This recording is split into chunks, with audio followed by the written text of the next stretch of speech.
देखूंगा। सभी को पता है क्या हुआ था उसमें? आग लग गई थी ना, बहुत बड़ी आग लग गई थी। उसकी वजह से कितने ही व्यक्ति हमारे साथी भाई जो थे वो अंडरग्राउंड के अंदर में थे। आप सभी उनसे पूछिए कि उनके मन में जो खतरा और जो भय बैठा होगा, आप सभी जानते हैं ना वो कितना बड़ा होगा। और हमारे लिए एक एक साथी भाई क्या है, जरूरी है। तो इसीलिए हम लोग आज सभी को बताना चाहते हैं कि जब अंडरग्राउंड माइंस में कभी आग लग जाती है तो उस समय हमें किस तरीके से रिएक्ट करना है।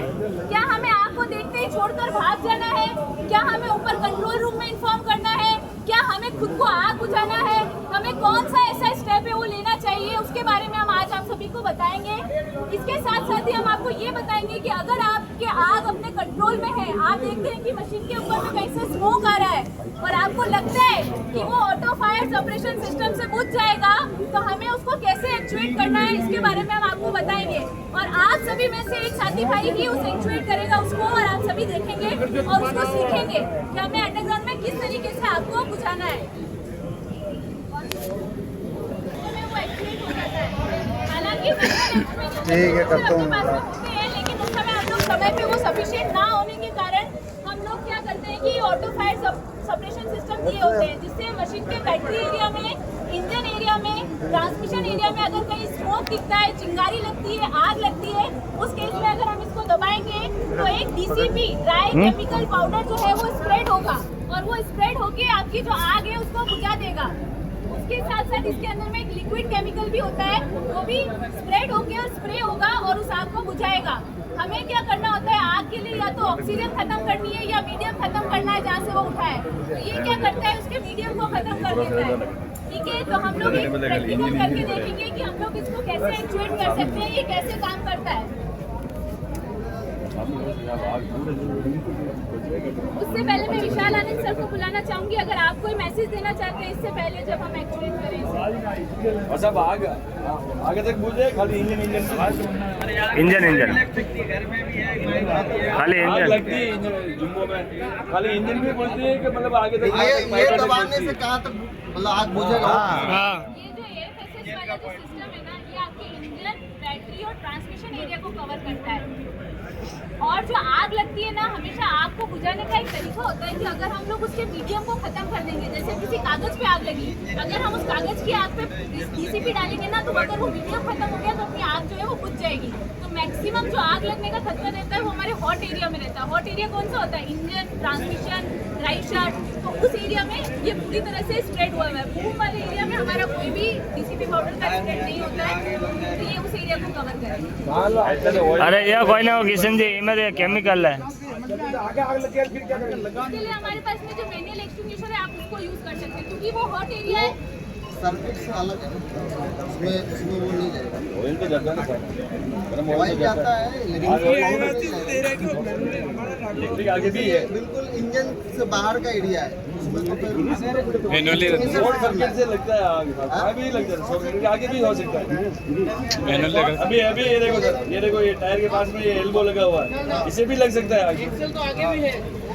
अंडरग्राउंड मशीन में जो ऑयल यूज होता है उसका फ्लैश पॉइंट टेम्परेचर मैनुअली भी है नहीं, बहुत सारे DGMS कंप्लाइंट ऑयल यूज करते हैं, तो उसमें डायरेक्टली आग लगना बहुत मुश्किल है जब तक हॉट सरफेस क्रिएट ना हो। हॉट सरफेस आगे साइड में क्रिएट होने का बहुत ही रेयर चांसेस है, तो मैक्सिमम चांसेस है हॉट सरफेस क्रिएट होने का वो बैक साइड में इंजन एरिया के आसपास ही है, क्योंकि इंजन अपने आप में गर्म ही रहता है, उसको हम कंटिन्यूसली ठंडा कर रहे होते हैं। अगर वो ठंडा करने का प्रोसेस किसी तरह से खराब हो गया, कूलेंट नहीं है मशीन में, लीक हो गया या फिर रेडिएटर खराब हो गया, कुछ इस तरह का हुआ और उसके बाद भी हमारे सेफ्टी सिस्टम काम नहीं करे, इंजन बंद हुआ, तब वहाँ पे बहुत रेयर केस में आग लगने का खतरा होता है। तो आगे साइड में अगर देखेंगे हम तो जो ऑयल्स हैं हमारे रिलेटेड, जैसे आप बोल रहे हो कि ऑयल वहाँ पे भी फ्लो कर रहा है, वहाँ पे आग लगने का खतरा बहुत ही कम है, क्योंकि उस ऑयल में आग लगने के लिए बहुत ज़्यादा टेम्परेचर चाहिए। जितना टेम्परेचर वहाँ पे आग टेम्परेचर से लगती है, मतलब इलेक्ट्रिक शॉर्ट सर्किट से भी लगती है। इलेक्ट्रिक शॉर्ट सर्किट से भी आग लगना ऑयल में पॉसिबल नहीं है, क्योंकि शॉर्ट सर्किट का टेम्परेचर इतना हाई नहीं होगा। शॉर्ट सर्किट ऑयल पे लगाते हैं, शॉर्ट सर्किट आग नहीं लगता। इलेक्ट्रिक अलग है, लग सकती है इलेक्ट्रिक ऑयल में आग लगेगा, बहुत ज्यादा गर्म हो जाएगा तब शॉर्ट सर्किट से लगता है और सर्किट इलेक्ट्रिकल मैं होगा वही भाई। बता रही हूँ कि शॉर्ट सर्किट अगर होगा ना तो आगे का एरिया उसमें स्प्रेड नहीं होगा आग ज्यादा। वहाँ पे अपन है ना मैनुअल एक्सटिंग्विशर को यूज करके उस आग को बुझा सकते हैं, लेकिन अगर इंजन इतना बड़ा है इसमें जो बड़ी आग लगेगी उसका हम एक्सटिंग्विशर लगाओगे तो वो छोटा सा है उसके सामने।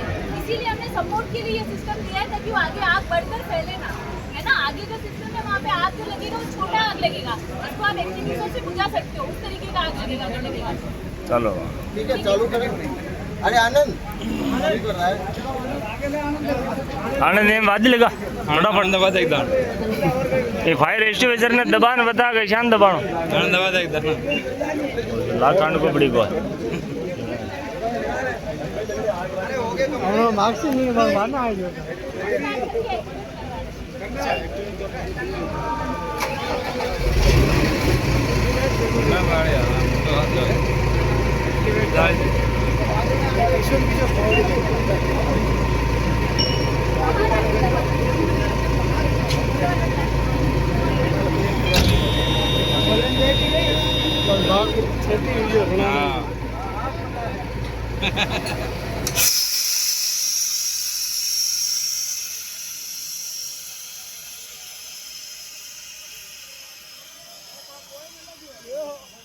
लाकांड की वादी है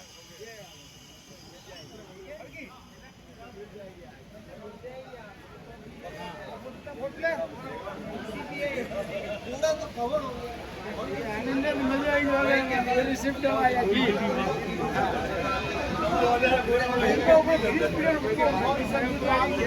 ये लगा नहीं किया 1 लाख रुपये 1 लाख को हो दो चलो यार गिलास ओ मर गया।